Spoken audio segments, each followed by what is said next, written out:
పట్టణ భూగరిష్ట పరిమితి చట్టము 1976వ సంవత్సరం. పట్టణ భూగరిష్ట పరిమితి చట్టం 1976 అనేటువంటిది.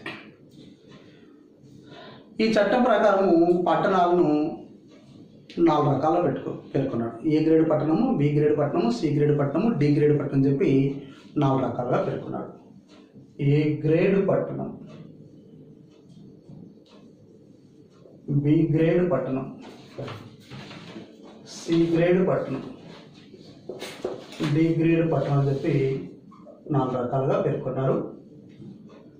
ఏ గ్రేడ్ పట్టణంలో ఒక్కొక్క వ్యక్తికి 500 చదరపు మీటర్ల భూమి ఉండవచ్చు.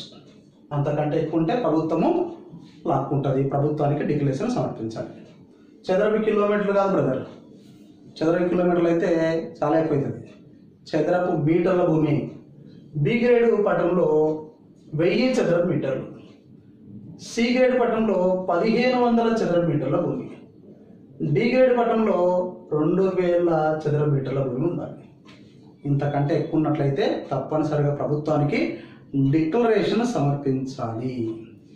ఈ డిక్లరేషన్ సమర్పించడంలో విఫలమైనట్లయితే ఎవరైనా సరే ఎక్కువ భూమి ఉన్నప్పటికీ కూడా ప్రభుత్వానికి ఏమాత్రం నివేదిక సమర్పించకుండా తెలియజేయకుండా దాచినట్లయితే, తెలిస్తే ఇలా ఎక్కువ కూడా ప్రభుత్వానికి తెలియజేయలేదని తెలిసినట్లయితే 2 సంవత్సరాల జైలు శిక్ష, 500 రూపాయల జరిమానా.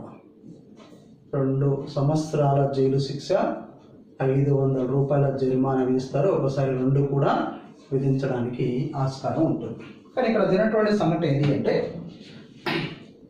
ఈ చట్టాన్ని కేంద్ర ప్రభుత్వం 1999వ సంవత్సరంలో రద్దు చేస్తుంది.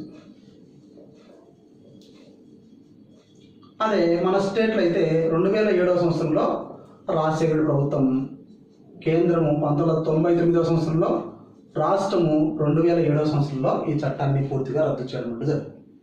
ఈ రద్దు చేయడానికి కారణము ఏది అంటే, పంజాబ్, హర్యానా రాష్ట్రాలు కేంద్ర ప్రభుత్వానికి ఒక లేఖ రాస్తాయి. ఆ లేఖ ఎందుకు రాయాల్సి వచ్చింది అంటే, సెస్ అనేటువంటిది అప్పుడే బాగా వ్యాప్తిలోకి రావడం జరుగుతుంది మన దేశంలో. అండి సెస్, దీని గురించి కొంత మాట్లాడుకుందాం. ఇది మనకు సిలబస్ లేకపోయినప్పటికీ ఇక్కడ నేర్చుకోవచ్చు. సెస్ అనేటువంటిది స్పెషల్ ఎకనామిక్ జోన్. ఈ సెస్ పాలసీని భారత ప్రభుత్వం ఎప్పుడు ప్రకటించిందంటే 2000 సంవత్సరంలో ప్రకటించింది. సెస్, స్పెషల్ ఎకనామిక్ జోన్ అనేటువంటిది. ఈ సెస్ అనేటువంటి పాలసీ అనేటువంటిది చైనా దేశానికి చెందినటువంటి నమూనా. చైనా దేశంలో అనుసరించారు.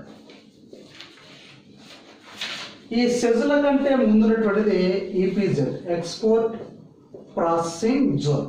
ఈపీజెడ్, ఎక్స్పోర్ట్ ప్రాసెసింగ్, ఇది ఇటలీ దేశానికి చెందినటువంటి నమూనా. ఇటలీ దేశానికి చెందినటువంటి నమూనా ఈపీజెడ్ అంటారు, ఎక్స్పోర్ట్ ప్రాసెసింగ్ జోన్. ఈ ఈపీజెడ్లే క్రమంగా సెజ్లుగా మారుతాయి. ఈపీజెడ్లే క్రమంగా సెజ్లుగా మారడం జరుగుతుంది. మన భారతదేశంలో మొట్టమొదటి ఈపీజెడ్ ఏది అంటే 1965వ సంవత్సరంలో గుజరాత్లోని కాండ్లా ఈపీజెడ్. ఆ తర్వాత 1972వ సంవత్సరంలో శాంతాక్రజ్ ఈపీజెడ్. ఇదే కాండ్లా సెజ్ గాను, శాంతాక్రజ్ సెజ్ గాను. మన ఆంధ్రప్రదేశ్లో అయితే విశాఖపట్నం ఈపీజెడ్ అనేది అదే విశాఖ సెజ్గా మారినారు. ఇలా సెజ్ ఆధారంగా చేసుకొని చైనా దేశం బాగా డెవలప్మెంట్ అవుతుంది. సెజ్ అంటే ఏం లేదండి, ఏదైనా ఒక ప్రాంతాన్ని ప్రభుత్వం, ఏదైనా ఒక ప్రాంతంలో పరిశ్రమకు కావాల్సినటువంటి అన్ని రకాల మౌలిక వస్తువులను ప్రభుత్వమే సమకూర్చి ఆ ప్రాంతంలో పెట్టుబడి పెట్టేటువంటి పరిశ్రమలకు ప్రోత్సాహకాలను, మినహాయింపులను అందిస్తూ ఉన్నటువంటి ప్రాంతాలనే సెజ్లు అంటారు.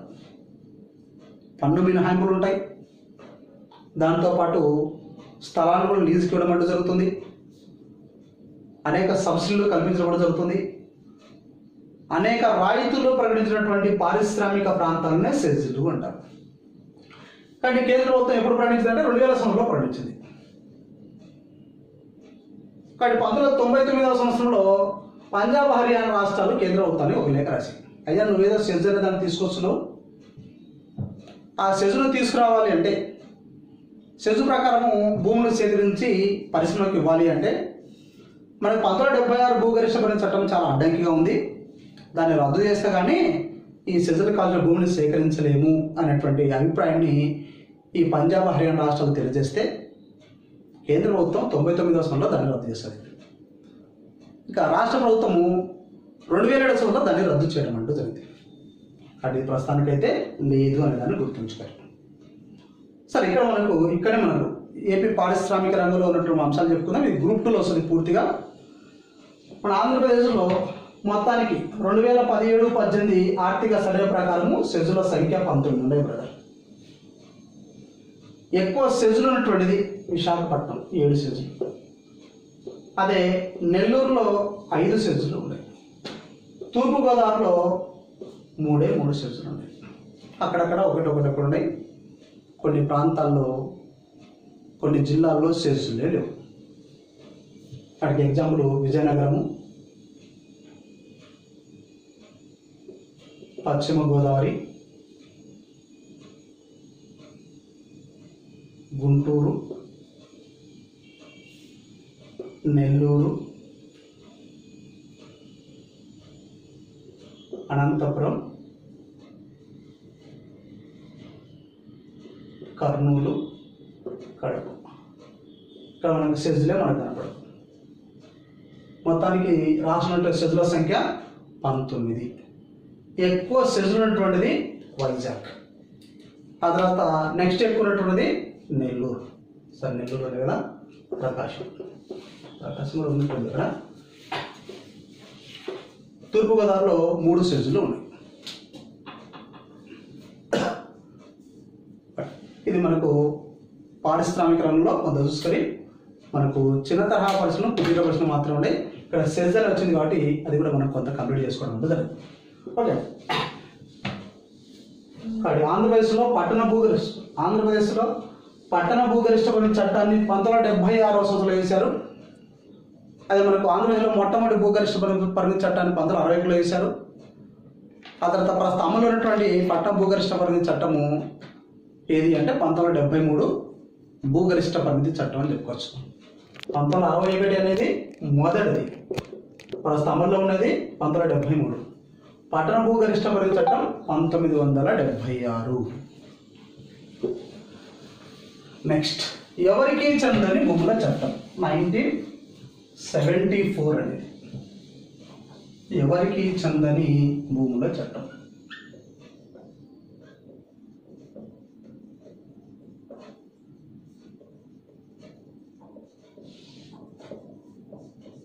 ఎవరికి చెందని భూముల చట్టం 1974వ సంవత్సరం.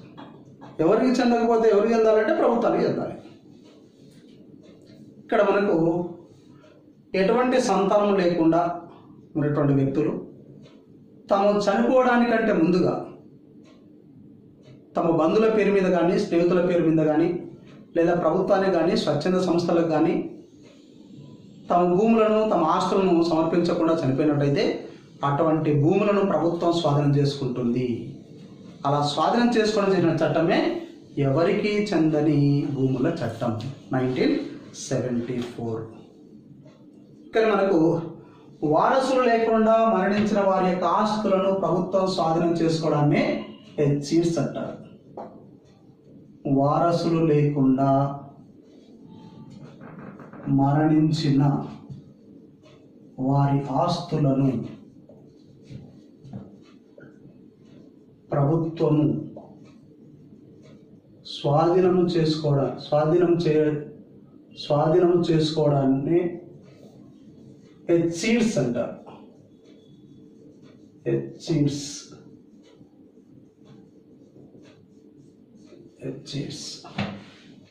హెడ్సీడ్స్ వేరు, ఎస్టేట్ డ్యూటీ వేరు.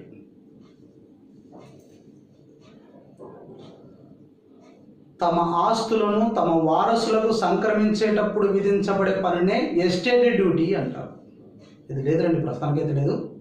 53లో ప్రవేశపెట్టారు. 85వ సంవత్సరంలో విపి సింగ్ ఆర్థిక మంత్రి ఉన్నప్పుడు దాన్ని రద్దు చేశాడు.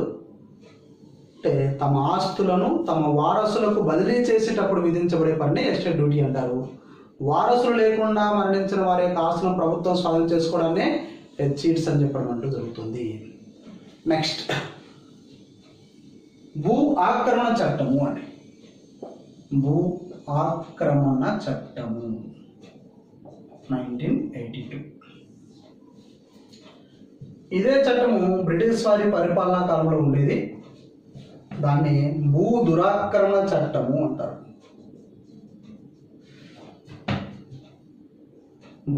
భూ దురాక్రమణ చట్టం అంటారు. దీన్ని 1995లో వేశారు. 1905వ సంవత్సరంలో భూ దురాక్రమణ చట్టంగా బ్రిటిష్ వారి పరిపాలన కాలం ఉండేది. స్వాతంత్రం వచ్చిన తర్వాత దీన్ని భూ ఆక్రమణ చట్టంగా పేరు మార్చారు. అసలు భూ ఆక్రమణ చట్టం ఏం చెప్తుందంటే పట్టణ ప్రాంతాల్లోని పోరంబోకు భూములను ఆక్రమించుకున్న వారి నుంచి తిరిగి లాక్కోవడానికి చేసిన చట్టమే భూ ఆక్రమణ చట్టము. పట్టణ ప్రాంతాల్లో ప్రభుత్వ భూములు ఉంటాయి. అటు పట్టణ ప్రాంతాల్లో ఉన్నటువంటి రాజకీయ నాయకులు కానీ, లేకపోతే ధనబలం కలిగినటువంటి వారు కానీ, రౌడీజం కలిగినటువంటి వారు కానీ ప్రభుత్వానికి తెలియకుండా ఆ భూములను ఆక్రమించుకొని అదే కరెంటు బిల్లును ఇంకా రకరకాల పనులను కడుతూ కొన్ని సంవత్సరాల తర్వాత వారి పేరు మీద చేసుకోవడం అనేది జరుగుతుంది. ఆ విధంగా అన్యాయంగా ఆక్రమించుకున్న ఆ భూములను తిరిగి లాక్కోవడానికి చేసిన చట్టమే భూ ఆక్రమణ చట్టము. పట్టణ ప్రాంతాల్లోని పోరంబోకు భూములను అనుభవిస్తున్న వారి నుంచి తిరిగి లాక్కోవడం చేసిన చట్టమే భూ ఆక్రమణ చట్టం 1982. ఈ చట్టాన్ని బ్రిటిష్ వారి పరిపాలన కాలంలో భూ దురాక్రమణ చట్టంగా పిలిచినటువంటి వారు. నెక్స్ట్ పాసుబుక్కుల చట్టము. పాసుబుక్కుల చట్టము లేదా భూమి హక్కుల రికార్డుల చట్టం. పాసుబుక్కుల చట్టము భూమి హక్కుల రికార్డుల చట్టం 1971. 1971 భూమి హక్కుల రికార్డుల చట్టం లేదా పాసుబుక్కుల చట్టం 1971. 1971 అండి. అసలు ఇది ఎందుకు చేయవలసి వచ్చింది అంటే భూమి సరిహద్దుపై రైతుల మధ్య వివాదాలు లేకుండా ఉండడానికి ఈ చట్టాన్ని చేశారు. భూమి సరిహద్దుల విషయంలో రైతుల మధ్య వివాదాలను తొలగించడానికి పాసుబుక్ చట్టాన్ని లేదా భూమి హక్కుల రికార్డుల చట్టాన్ని 1971లో వేశారు. ఇది అమల్లోకి వచ్చింది మాత్రము 1980 నుంచి అమల్లోకి వచ్చింది. ఇంకా ఈ చట్టాన్ని ఇంకా సమర్థవంతంగా ఇంప్లిమెంట్ చేయడానికి కేంద్ర ప్రభుత్వం ఏం చేసింది అంటే కేంద్ర ప్రభుత్వం 1988-89వ సంవత్సరంలో సిఎల్ఆర్ అనే కార్యక్రమాన్ని ప్రవేశపెట్టింది. సిఎల్ఆర్ ఈ పాస్బుక్ల చట్టాన్ని లేదా భూమి హక్కుల రికార్డుల చట్టాన్ని పారదర్శకంగా అమలుపరచడానికి సమర్థవంతంగా అమలుపరచడానికి 1988-89వ సంవత్సరంలో కంప్యూటరైజ్డ్ ల్యాండ్ రికార్డ్స్ అనే కార్యక్రమాన్ని కేంద్ర ప్రభుత్వం ప్రవేశపెట్టింది. అది గుర్తుంచుకొని అది 7వ ప్రణాళిక చివరి కాలంలో తీసుకొచ్చారు. ఇక మనకు రాజశేఖర రెడ్డి 2004వ సంవత్సరంలో అధికారంలోకి వచ్చిన తర్వాత ఈ సిఎల్ఆర్ కార్యక్రమాన్ని ఇంకా సమర్థవంతంగా అమలుపరచడానికి 2006వ సంవత్సరం నవంబర్ 1వ తేదీన భూభారతి అనే పేరుతో ఇంప్లిమెంట్ చేశారు. భూభారతి అనే పేరుతో ఇంప్లిమెంట్ చేయడం అంటే జరుగుతుంది. 2006వ సంవత్సరం నవంబర్ 1వ తేదీన భూభారతి అనే పేరుతో ఇంప్లిమెంట్ చేయడం అంటూ జరిగింది. ఉపగ్రహ ఛాయాచిత్రంతో భూములను ఫోటో తీసి ఆ తర్వాత రైతుల మధ్య వివాదాలను పరిశీలిస్తున్నారు భూభారతి అనేటువంటి కార్యక్రమాన్ని. కానీ ఈ చట్టం ప్రకారం అండి అంటే మనకు భూమి హక్కుల రికార్డుల చట్టం ప్రకారము లేదా పాస్బుక్ చట్టం ప్రకారము పాస్బుక్ పొందడానికి మాగాణి భూమికి అయితే పాస్బుక్ పొందడానికి మాగాణి భూమికి అయితే అంటే 1 హెక్టారు మాగాణి భూమి పొందడానికి 1250 రూపాయలు చెల్లించి పాస్బుక్ను పొందవచ్చు. 1 హెక్టారు మాగాణి భూమికి పాస్బుక్ పొందాలి అంటే 1250 రూపాయలు చెల్లించాలి. అదే మెట్ట భూమికి అయితే 375 రూపాయలు చెల్లించాలి. ఒకవేళ మనం తీసుకున్నటువంటి పాస్బుక్ పోయిన దాన్ని తిరిగి పొందాలి అంటే 1000 రూపాయలు చెల్లించి తిరిగి పొందవచ్చు. 1000 రూపాయలు చెల్లించి తిరిగి పొందవచ్చు. ఒకటి మాగాణి భూమికి 1250 రూపాయలు, మెట్ట భూమికి 375 రూపాయలు. పోయినటువంటి పాస్బుక్ను తిరిగి పొందాలంటే 1000 రూపాయలు చెల్లించి తిరిగి పొందడానికి ఆస్కారం కల్పించారు. ఓకే, ఇది మనకు పాస్బుక్ల చట్టం. గతంలో దీని ప్రశ్న ఏంటంటే, కేంద్ర ప్రభుత్వం అమలుపరిచినటువంటి CLR కార్యక్రమాన్ని రాష్ట్రంలో ఏ పేరుతో అమలుపరుస్తున్నారు అడిగాడు. భూభారతి అనే పేరుతో అమలుపరచడం జరుగుతుంది. అది కూడా 2006 నవంబర్ 1వ తేదీన నిజామాబాద్ జిల్లాలోని బోధనలో దీన్ని ప్రారంభించాడు రాజశేఖర రెడ్డి గారు.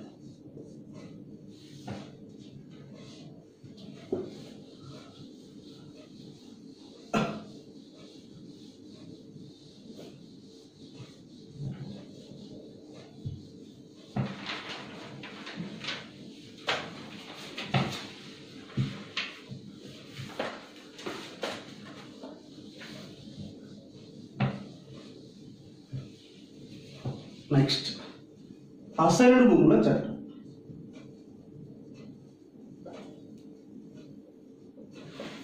అసైన్డ్ భూముల చట్టం 1977. అసైన్డ్ భూముల చట్టం 1977. అసైన్డ్ భూమి అంటే భూగరిష్ట పరిమితి చట్టాల ద్వారా సేకరించిన భూమిని పేదలకు ఏదైతే ఉచితంగా పంచబడుతుందో అదే అసైన్డ్ భూమి అంటారు. భూగరిష్ట పరిమితి చట్టాల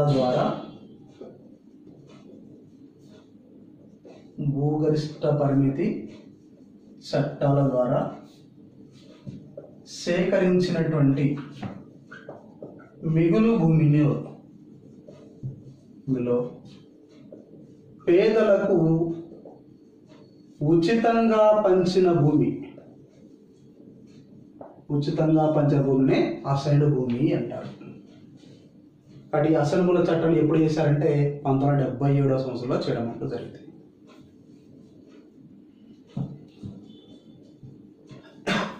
ఈ చట్టం ప్రకారము మిగులు భూమిని 3 నెలల లోపు పంచాలి అని చెప్పి ఈ చట్టం చెప్తుంది. ఈ చట్టం ప్రకారము మిగులు భూమిని 3 నెలలలోపు పేదలకు పంచాలని చెప్పి ఈ చట్టం చెప్తుంది. ఇంకా ప్రభుత్వాలు ఏం చేస్తున్నాయో మనకే తెలుసు, మీకే తెలుసు. ఈ చట్టం ప్రకారం పేదవాడు అంటే ఏమాత్రం భూమి లేనివాడు, 1 ఎకరం కూడా భూమి లేకపోతే వాడు పేదవాడు. మరొకటి, 1 హెక్టారు మాగాణి భూమి ఉన్న వాడు పేదవాడు. 1 హెక్టారు అంటే 2.5 ఎకరాల మాగాణి భూమి ఉన్న వాడు పేదవాడు.